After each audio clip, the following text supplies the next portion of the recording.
মোটামুটি ঠিকই দেখছি। আর এই এলাকাতে সবসময় শান্তিপূর্ণ মতদান হয়। একবার দুবার হওয়া হলো, কিন্তু এখানে কোনো মারপিট ঝামেলার আশঙ্কা থাকে না। এই 4টা বুথ, নারায়ণ প্রাইমারি 2টা বুথ, সব শান্তিপ্রিয় জায়গা। কেন্দ্র পুলিশ এবং রাজ্য পুলিশ যেখানে ঢুক যাও কেন্দ্র এবং রাজ্য পুলিশের কিছু ভূমিকা দিচ্ছেন ভোটার কেন্দ্রগুলো। না, এটা ঠিকই আছে। বিরাট মোড়ে থাকাই দরকার। সুষ্ঠুভাবে এটা লোকতন্ত্রের মহাপর্ব। আরে ও নিজে দেয়, এটাই আমাদের কাকে বলবো এই ঐতিহ্য। আর আপনি তো ভোট দিলেন আজকে পরিবার নিয়ে, ভোট কি এখন তক শান্তিপূর্ণ, কি বলবেন? এখন অবধি যে এলাকা ঘুরেছি আমি, এখন অবধি শান্তিপূর্ণ।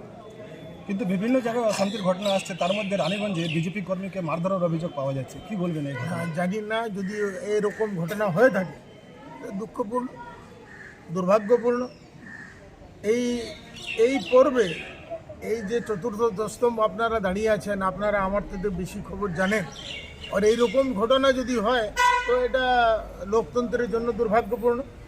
আর ওটা শাস্তি দেওয়া দরকার, পুলিশকে অ্যাক্টিভ হওয়া দরকার, সেন্ট্রাল ফোর্সকে অ্যাক্টিভ হওয়া দরকার। এলাকাকে ভিজিট করছেন আপনি? হ্যাঁ, এখন বেরিয়ে যাব।